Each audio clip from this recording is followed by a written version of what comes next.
Question number 9. If the third and ninth terms of an AP are 4 and minus 8 respectively, which term of this AP is 0? तो इसका अर्थ है तीसरा और नौवां पद 4 और माइनस 8 है क्रमशः, तब इस AP का 0 कौन सा पद है?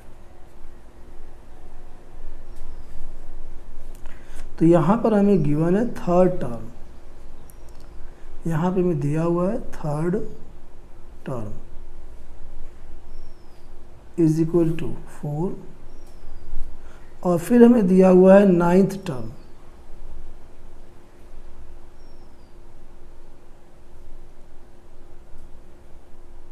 ये हमें गिवन है -8।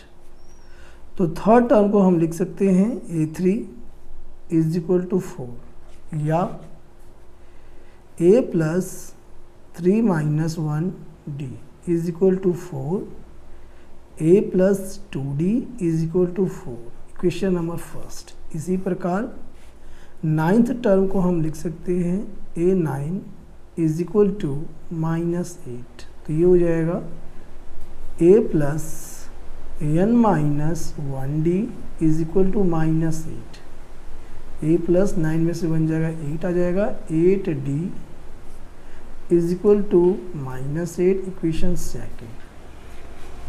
Solving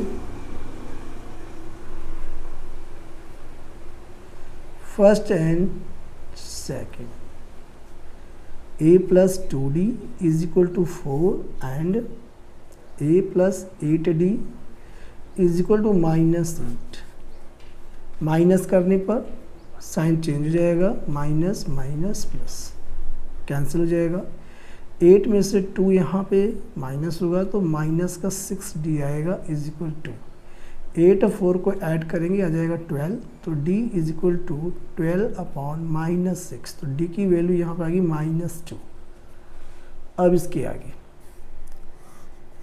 put value of D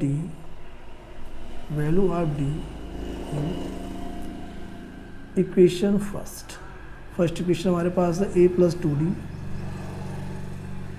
is equal to 4, A plus 2, D की वैल्यू -2 इज इक्वल टू 4, तो A माइनस 2 2 जा 4 इज इक्वल टू 4, तो A की वैल्यू आ जाएगी 4 plus 4, A is equal to 8।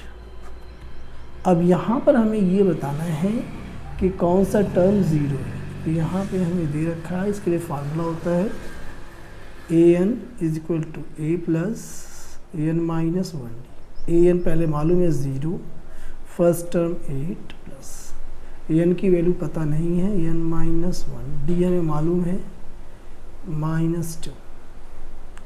अब इसके आगे 8 का पक्षांतर करेंगे -8, n माइनस 1 -2 इसके अपॉन में आएगा, -8 -2 अपॉन में is equal to n minus 1। Solve करेंगे, माइनस माइनस कटेगा, 2 4 जा 8, तो 4 is equal to n minus 1 का पक्षांतर करेंगे 4 plus 1 is equal to n is equal to 5। तो हम कह सकते हैं फिफ्थ टर्म 0 है, यही इसका आंसर है।